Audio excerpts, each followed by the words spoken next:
Hey everybody, this is Mrs. Teeden, and this is Chapter Chats with Teeden. You'll be tuning in on Wednesdays during homeroom for a quick chapter, poem, short story excerpt, and some real talk with me. I just want to introduce you to some of my favorite books and passages and short stories and poems. I want you to be able to sit back and enjoy listening to these stories. And then every once in a while, there might be a question for you to answer on Canvas. Not for like a test or comprehension, but more just to see if you're engaged and you're enjoying these chapter chats. So this week, for week 1, I wanted to start with something that aligned with the theme of our school of Let's Make Magic. Meaningful, aspiring goals, individually constructed. So Harry Potter and the Sorcerer's Stone is the best example of a book about magic, right?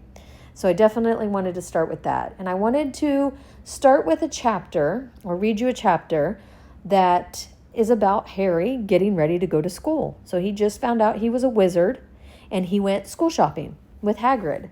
And so they're on Diagon Alley, and they're on their last stop, and it's for Harry to get his wand. And so I'm going to read you a little piece, and then we're going to talk about how this relates to what we are experiencing. So chapter 5 on page 82. The last shop was a narrow and shabby. Peeling gold letters over the door read Ollivander's, maker of fine wands since 382 BC. A single wand lay on a faded purple cushion in the dusty window. A tingling bell rang somewhere in the depths of the shop as they stepped inside. It was a tiny place, empty except for a single spindly chair that Hagrid sat on to wait. Harry felt strangely as though he'd entered a very strict library. He swallowed a lot of new questions that had just occurred to him and looked instead at the thousands of narrow boxes piled neatly right up to the ceiling. For some reason, the back of his neck prickled. The very dust and silence in here seemed to tingle with some secret magic. "Good afternoon," said a soft voice. Harry jumped. Hagrid must have jumped too because there was a loud crunching noise, and he got quickly off the spindly chair. An old man was standing before them, his wide, pale eyes shining like moons through the gloom of the shop. "Hello," said Harry awkwardly. "Ah, yes," said the man. Yes, I thought I'd be seeing you soon. Harry Potter." It wasn't a question.